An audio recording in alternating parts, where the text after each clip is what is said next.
जय भीम साथियों। मैं आप लोगों को आज एक सच्ची घटना सुनाने जा रही हूँ। प्लीज मेरी इस वीडियो को ज्यादा से ज्यादा शेयर करना। क्रांतिकारी महिला नागेरी की कहानी मैं आपको सुनाने जा रही हूँ।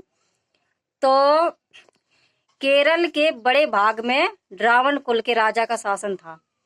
तो वहां का नियम ऐसा था कि किसी इंसान को देखकर तुम पता कर सकते हो वो किस जाति का है। तो जो नीची जाति के लोग हैं वहां पर, उन्हें, जो नीची जाति की महिलाएं हैं, उन्हें स्तन ढकने का आदेश नहीं था। वो स्तन नहीं ढक सकती थी। ऐसा वहां वहां का ऐसा नियम था। तो एक समय की बात है, नागेरी और उसकी सहेली रंगीला, वो दोनों तालाब पर गई पानी भरने के लिए। तो वहां पर कुछ लोग आए गए, बड़े, क्या कहते हैं उसको, बड़ी जाति के लोग आए वहां पर। तो वो इतनी गंदी निगाहों से उन्हें देख रहे थे और आपस में एक दूसरे से हंस रहे थे और ऐसे इतनी गंदी निगाहों से देख रहे थे कि मैं बता नहीं सकती हूँ आपको। तो नागेरी को जो इतना गुस्सा आ रहा है उन पे, मगर वो कुछ कर नहीं सकती हैं क्योंकि वहां कुछ बोल ही नहीं सकते। नीची जाति के, तो नीची जाति, वो तो कीड़ा है एक तरह के, ऐसे रखा जाता था। तो जब जैसे तैसे वो वहां से चली आई, ठीक है। तो जब घर पे आई हैं तो वो अपनी सहेली से बात कर रही कि मुझे ऐसा बिल्कुल अच्छा नहीं लगता। अपनी बेइज्जती मैं अपने आंखों के सामने देख रही हूँ। वो ऐसे इतनी गंदी निगाहों से देख रहा था मुझे और मैं कुछ भी नहीं कर पाई। मैं वहां से चुपचाप से चली आई। ऐसे कैसे हम सहते रहेंगे? ऐसे ऐसी जिंदगी जीने से अच्छा है तो हम मर जाएं। क्या करूं मैं ऐसे नहीं जी सकती हूँ। तो वो उसकी सहेली बोलने लगी कि तो ऐसा कुछ नहीं करोगी तुम, यहाँ तो ऐसा ही नियम है, यही प्रथा चली आ रही है सदियों से, हमें ऐसे ही जीना होगा। तो वो बहुत परेशान थी, रो रही थी। तो वहां पर उसके बाद फिर उसका, नांगेरी एक क्रांतिकारी महिला थी। उसने अपना स्तन ढकने के लिए या अपने समाज की जो बेटियां थी, बहनें थी, उनके लिए अधिकार दिलाने के लिए उसने प्रयास किया। मगर वो क्या करती बेचारी, वहां का नियम ही इतना गलत था कि अगर कोई नीची जाति की महिला ऐसा कुछ आवाज उठाती है तो वहां मूलाक्रम मूलाक्रम या फिर टैक्स लगता था। सोचो, अगर कोई नीची जाति की महिला अपना स्तन ढकना चाहती है तो उस ऊंची जाति वालों को टैक्स देना पड़ता है। अब बताओ वो महिला कितनी परेशान थी उस समय। तो ये सारी विचार सोचकर, क्या नाम है, नागेरी के दिमाग में ये चीज आई कि मैं इसका इस चीज पर आवाज उठाऊंगी मैं। फिर उसका हस्बैंड आता है वहां पर, तो वो अपने हस्बैंड से बात करती है कि नहीं, मैं बर्दाश्त नहीं करूंगी, अब बहुत हो गया है, ठीक है। ये ऐसा ही करते रहेंगे और हम कब तक इन इन लोगों का ऐसा ही तमाशा बनते रहेंगे। मैं अब ऐसा नहीं करूंगी बिल्कुल भी। नागेरी ने कहा कि मैं अब कपड़े पहनूंगी, मैं अब ऐसा कुछ नहीं करूंगी। तो जब वो कपड़े पहनने लगी तो ऊंची जाति वालों को पता चल गया।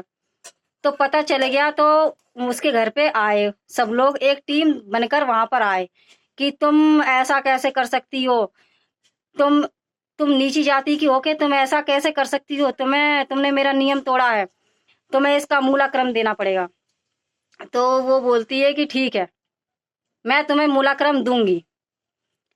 इतना कह के कहती है तो वो सारे लोग वहां से चले जाते हैं। जब 1 महीना होता है तब उसके घर पे वो सारे लोग दोबारा आते हैं। सुबह का टाइम था जब वो सारे लोग उसके घर पर आते हैं। तो उसका पति चीरूकंदन वो घर पे नहीं होता है। वो बहुत परेशान था कि जब मेरे घर में खाने के लिए कुछ पैसे नहीं है, खाने के लिए एक दाना नहीं है, तो मैं उन्हें मूलाक्रम कहाँ से दूंगा, टैक्स कहाँ से दूंगा। तो बेचारा परेशान, क्यों इतना परेशान था, रो रहा था। एक वो चले गया पीपल के पेड़ के नीचे, रो रहा था बैठ के, परेशान था। वो बेचारी घर में अकेली परेशान परेशान थी। सुबह का टाइम था, सारे लोग आ गए और उन्होंने बोला कि नागेली बाहर निकलो। तो नागेली जब बाहर निकल के आई हैं तो उसने बोला कि आज तुम्हारे 1 महीना पूरा हो गया है, लाओ हमारा मूलाक्रम दो। तो उसने कहा ठीक है मैं दे रही हूँ। तो जब उसने ये बात कही है कि ठीक है मैं दे रही हूँ, तब वो ऊंची जाति के लोग ने कहा कि नहीं, पहले तुम अपना स्तन को मतलब वजन कराओ। वो सोचो, वहां का नियम ऐसा था, जब वो बड़ी जाति के लोगों ने उसका तन मापन कर लिया, फिर वो अंदर गई। जब वो अंदर गई, वो इतनी रो रही है कि अब मैं क्या करूं, इन लोगों को कहाँ से दूं मूलाक्रम, जब मेरे पास कुछ नहीं है मेरे घर में। तो वो परेशानी के वजह से अपना एक हसिया उसने उठाया और उस हसिया को उसने घिस घिस के तेजी धार कर ली। इतनी परेशान थी वो। तो जब उसने हसिया अपनी तेजी धार कर ली, उसने अपने दोनों स्तन काट दिए। सोचिए, काट दिए दोनों स्तन, और एक पत्ते पर रखकर वो दोनों स्तन उन लोगों को दे दिए कि लो, जब ये मांस ही नहीं रहेगा तो तुम क्या मुझसे मूलाक्रम लोगे? तुम इस मांस का मूलाक्रम मांगते हो क्या? ये कुछ नहीं है कि तो ये मांस है। तुम लोगों को शर्म नहीं आती है बिल्कुल भी? ऐसे ही कहते कहते, रोते रोते वो उस बेचारी के जान चली गई। इतना खून निकल गया कि वो बेचारी, शायद मैं बता नहीं सकती हूँ, कुछ ही पल में उसकी जान चली गई। जब वो जान चली गई उसकी, तो उसकी चिता जलाने के लिए सब लोग लेके गए। चीरू-कंदन आ गया।